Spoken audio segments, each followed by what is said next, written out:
Link TV, connecting you to the world. Link TV is viewer supported. Watch more at linktv.org. Every investment advisor will be getting an average 59,000 euros bonus. £100,000 per person for just the first 6 months of the year. 6 banks paid out more in bonuses than took in profits. Then why not? These days, everyone's doing it. Everyone's doing it, but is it right? Next on Global Pulse. International media cover the news struggle over bank bonuses. Big banks are making big money again and shelling out big bonuses and defending them. It seems like they've forgotten about all the anger that these multi-million-dollar rewards sparked when the economy first went south, as CNN reports. Protesters expressing their anger against big financial institutions and demanding new action in Congress to stop corporate greed and excess. 4 months later, ABC reported on the action Congress took. The bill is passed. The House passed a bill that would give shareholders of banks a non-binding vote on how much Wall Street executives are allowed to earn. Non-binding means that bankers don't really have to listen. Not the attitude in France, where a move by one of the largest banks to hand out bonuses put the bank on the defensive, according to Germany's DW. The French investment bank BNP Paribas is planning to pay its best bankers handsome bonuses this year, totaling €1 billion.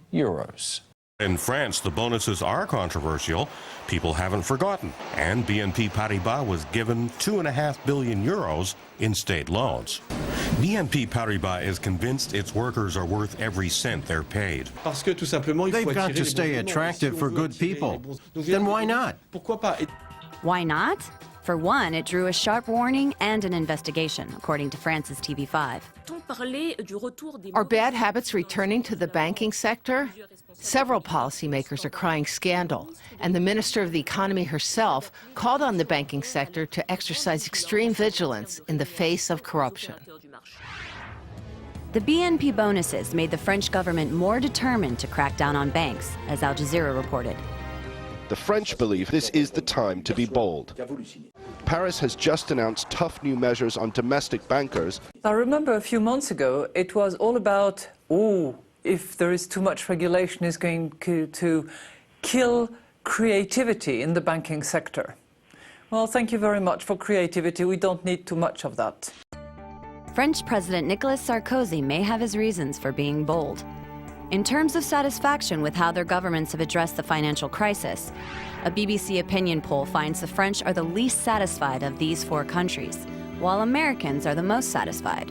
Asked if they support more regulatory oversight of their economies, the French favor it the most and the Americans the least. Nicolas Sarkozy picked up a powerful ally, Germany's Angela Merkel, in his push for an international regulation of bank bonuses. But Al Jazeera says it's still going to be an uphill battle. Britain and the United States may broadly agree on the need for reform. Carrying it out is another matter. The huge proportion of tax receipts in the UK, and to a lesser degree New York, are dependent on financial services. They're actually dependent on bonuses. That includes London, whose financial district, known as the City, is fueled by bonuses, according to the BBC report. A lot of the financial sector's activities are socially useless. It's swollen beyond anything we might reasonably need, and its profits are excessively large. It isn't a typical bank basher saying this, it's Adair Turner, the man in charge of regulating our banks. But powerful forces are arrayed against him. London has a lot vested in being a leading global financial centre. The City of London generates fantastic revenues for the government, and those tax revenues are used to pay for schools, hospitals, roads and everything else. Nonetheless, the French are determined to move forward. Here's what they're proposing. Banks that took bailout money would be banned from including stock options in their payment packages until 2010. Some bonuses would just have to be deferred. And employees that work in departments that lose money would see their bonuses reduced. So, do you think these are workable rules? Tell us what you think. Go to our website at linktv.org/globalpulse and leave us a comment. For Global Pulse, I'm Erin Coker.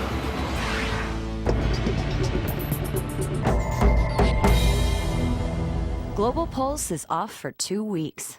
We'll be back on Wednesday, October 7th at 7 p.m. Eastern, 4 p.m. Pacific. Link TV is the only U.S. network dedicated to global and national news, uncompromising documentaries, and diverse cultural programs. Programs which connect you to the world. To learn more, visit linktv.org.